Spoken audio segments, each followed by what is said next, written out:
પ્રેમ સંબંધમાં માનસિક ત્રાસ અને ધમકી આપી મૃતકને મરવા મજબૂર કરનાર આ મહિલા આરોપી કિંજલ પટેલને નડિયાદની સેશન કોર્ટે 5 વર્ષની સાદી કેદ તથા 50,000 રૂપિયાનો દંડ ફટકાર્યો છે। આ મહિલા આરોપી કિંજલ પટેલે પરિણીત હોવા છતાં 2021માં વિશાલ ગોહિલ નામના વ્યક્તિ સાથે લગ્નોત્તર સંબંધ બાંધ્યા હતા। જે વાતની આરોપી મહિલાના પતિને જાણ થતા આરોપી મહિલા અને તેના પતિએ તેમજ વિશાલ ગોહિલ બાદ પણ અન્ય એક વ્યક્તિ સાથે લગ્નોત્તર સંબંધ બાંધેલા આરોપીએ સાથે મળી વિશાલ ગોહિલને માનસિક ત્રાસ અને ધમકી આપી ટુકડે ટુકડે 1,80,000 પડાવ્યા હતા। જોકે ત્યારબાદ પણ આરોપીઓએ વિશાલ ગોહિલને માનસિક ત્રાસ આપવાનું ચાલુ રાખતા વિશાલ ગોહિલે પોતાના જ ઘરે સેલ્ફોસની દવા પી જીવન ટૂંકાવી લીધું હતું। આથી મૃતકના ભાઈએ આ સમગ્ર મામલે પોલીસ ફરિયાદ કરી હતી અને ફરિયાદના આધારે પોલીસે આરોપીઓની ધરપકડ કરી જેલ હવાલે કર્યા હતા। ત્યારે સરકાર તરફથી વકીલ PR તિવારીના દસ્તાવેજી પુરાવાઓને આધારે નડિયાદ સેશન કોર્ટના જજે આરોપી કિંજલ પટેલને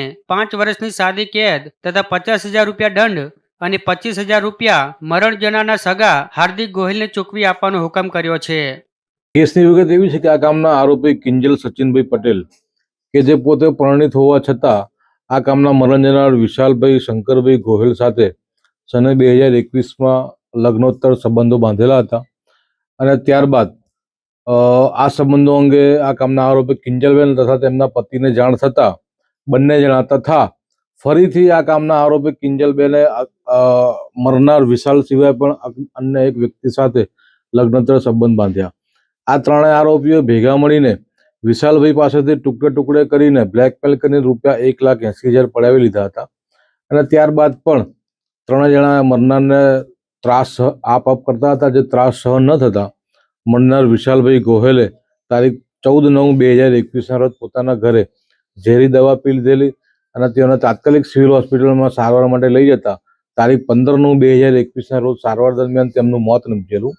જે બાબતે મરણ જનાર વિશાલભાઈના ભાઈ હાર્દિકભાઈએ પોલીસ સ્ટેશનમાં ફરિયાદ આપતા પોલીસે સદર કેસની તપાસ કરીને નામદાર કોર્ટમાં ચાર્જશીટ કરેલું। જે ચાર્જશીટના કામે આજરોજ નામદાર સેશન જજ સાહેબ શ્રી પુરોહિત સાહેબની કોર્ટમાં ચાલી જતા આ કામના આરોપી કિંજલબેનને ઇપીકો કલમ 306માં 5 વર્ષની સજા અને 50,000નો દંડ કરેલો છે અને દંડની રકમ પૈકી રૂપિયા 25,000 આ કામના મરણ જનારના પરિવારને ચૂકવવાનો નામદાર કોર્ટે આજરોજ હુકમ કરેલો છે।